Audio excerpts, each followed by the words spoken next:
Hello, this is BlueStar, Defender of Equestria. This is my video response to Dr. Wolf's video on why did Luna create the Tantabus. And, oh dear. His videos unfortunately made me aware that I think that of all these other controversies apparently surrounding this episode, and oh dear. It's like, I definitely don't agree with the analysts on this one. And I wrote these index cards out to remind me of all their points and stuff to make sure I cover everything. But you know what? It's like every time I try to do this, it always goes awry and everything. So you know what? I'm going to do what I always do. I'm just going to wing it. But the short answer is, you know, I don't think this episode did anything wrong, and I don't think it was trying to, you know, it said the wrong lessons or said the wrong things. So it's like, I think I like it a whole lot because it's like, it got Dream right. It got it right. And it was, the symbolism is definitely the way that, you know, it definitely describes how I feel about it. Because again, it just simply got Dream right. Because... No. It's like, I always get pulled off track by this, but it's like, all I'm going to say is, you know, by a certain anti-anxiety system that I'm going to leave in the description below. So that's how I understand, that's where I learned how to do, you know, how to understand and dream and anxiety and fears and all those things. And the key thing is to understand what is the root cause, the root fear. And that's why I think some people, in a way, might not understand this episode, because they'll just see Princess Luna hurting herself, and they say, "Oh, how could you do this? This is terrible. How could you show that?" But you know, they forget the reason why. Why is Princess Luna doing that? It's not just simply, that she's enjoying punishing herself, as some people I think are suggesting. You know, it's like, that's not the point, you know. And even in all of those sorts of things, there's almost always a reason why. There's an underlying cause. Kind of like in Sleepless in Ponyville, that the things that Scootaloo is really worried and afraid about are not these nightmares. They're not these old legends. They're, you know, the root fear, the root cause was she's afraid of going and talking to Rainbow Dash. She's afraid of letting down Rainbow Dash. That's the root fear. Everything else is just a manifestation from that. And in a way, that's sort of what's happening here with Princess Luna. Princess Luna she feels so guilty and bad about this that the only thing that she can, in a way, do in response to make herself feel better is to punish herself, because, ironically, she feels she doesn't deserve to be forgiven. In some ways, she wasn't punished enough. I know, it's a shocker, wouldn't you? It's a shocker. But it's like, yeah, she spent 1,000 years on the moon by herself. You'd think after that, But you know what? But in a way, that's sort of the point of this, is that, you know, even after all that and all that time, she's still not willing to let this go. She's not willing to let go of Nightmare Moon, of, you know, in a way, the legacy of Nightmare Moon. And that's exactly what she needs to do. This is why I love this resolution at the end, because she is accepting, you know, in a way, the aftermath of Nightmare Moon. And she's just simply accepting it as a part of her. And this is why I definitely don't agree with Dr. Wolf in that, you know, that the Tantabus would have been better, or would have been okay to be as a third-party entity, as an outside force that was somehow feeding off of Princess Luna's guilt. That would have destroyed the resolution. The resolution would have no longer made any sense. That'd be like trying to make nice with a shark. It's like, you know, the shark simply wants to kill and eat you. It just simply wants to hurt you. It's like, you can't accept that as a part of you, because it's trying to kill you, you know, and everything. But that's not what the Tantabus is trying to do at all. The Tantabus is, it's never, I mean, again, this is why I think some people, in some way, it's an ironic thing with this, is that some people are taking this too far. Like, they only see Princess Luna hurting herself, and they are going crazy with that. But at the same time, they're not going deep enough. They're not looking at the underlying causes. It's like, yeah, like, it's important to understand, what is the Tantabus? What does it represent? And the other thought is, what does it want? What is the Tantabus goal? What is it trying to do? It's trying to break free, because Princess Luna's been suppressing all these memories and she's keeping them to herself and all that. And it's the only thing that Tantabus can try to do is to just get out and just try to just get out and make a break for freedom. And of course, when it does, it's going to be bad for everybody. And, that's the other thing is that, well, like, how could Luna do this? How could she create this thing and endanger all of Equestria? Well, she didn't know that she was doing that. She had no idea that Tantabus was going to grow out of control to this point. And I kind of like that too. It's, this episode was so real in the way that it was, presenting things. It may not seem like it, but it's like, but that makes sense too, is that, you keep these kinds of things inside of you. At some point, they're just going to blow up and they're going to get out and everyone will know about it. Or and when it does, it's going to mean probably some bad stuff for you and anybody around you. So but of course, at the same time, you won't think that. It's like, I'm only hurting myself. It's not going to hurt my friend. It's like as to borrow a line from Babylon 5, what affects only you is your decision. But the thing is, these things don't affect only you. Eventually, they're going to affect everybody. Because, these are the sorts of things you can't just keep inside. It's sort of like that line from Spider-Man. It's like, you keep something as complicated as love inside, it can make you sick. Sort of a thing, that kind of a thing. It's that these are not the kind of things you can just bury inside and pretend that they're not there.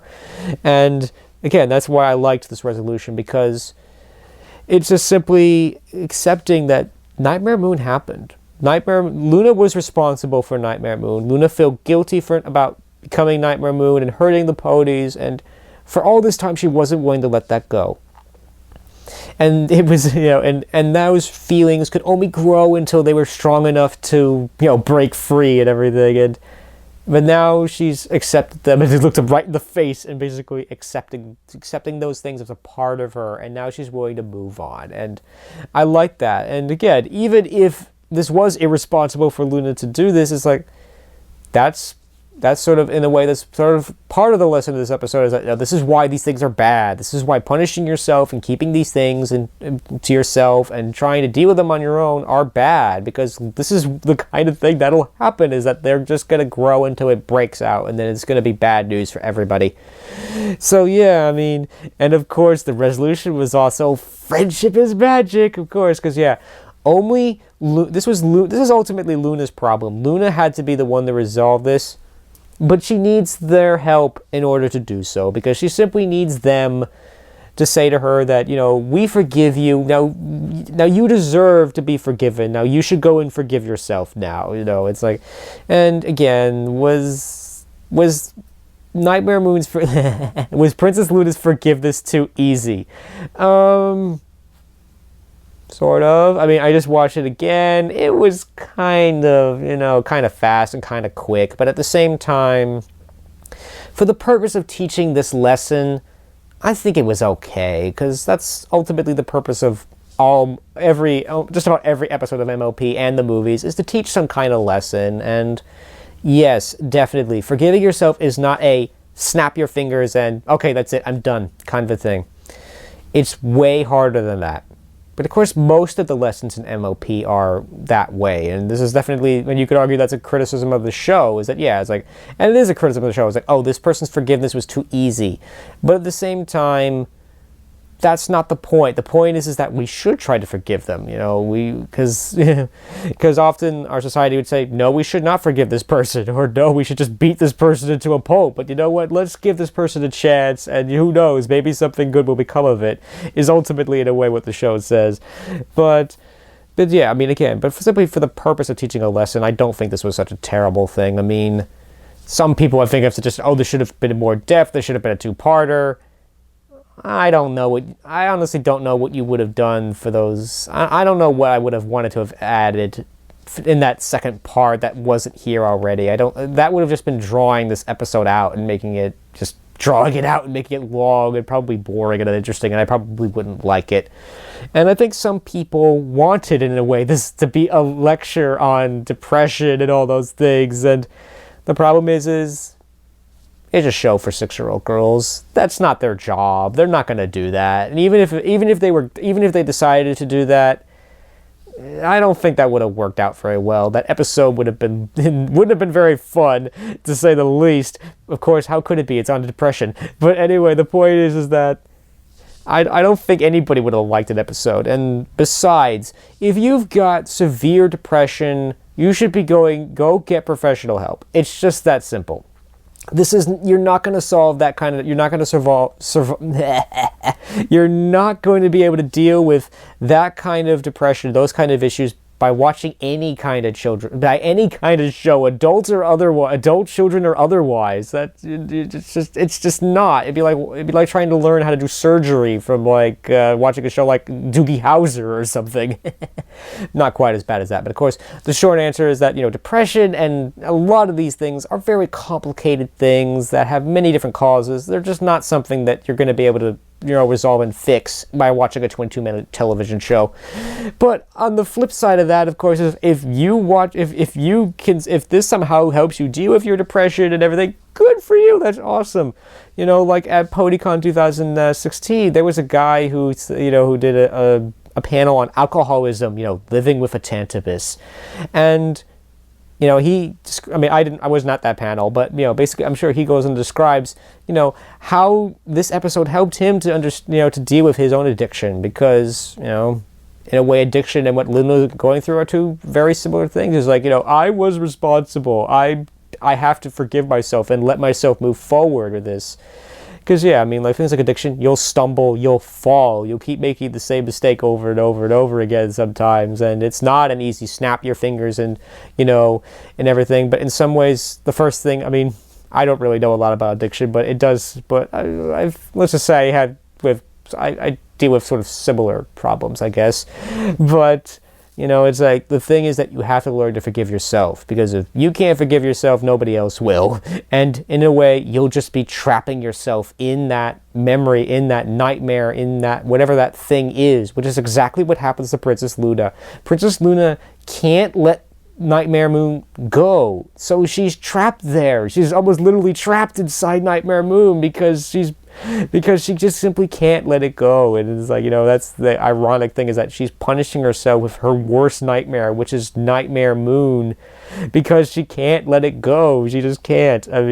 Again, it's not that easy to just let it go, but that's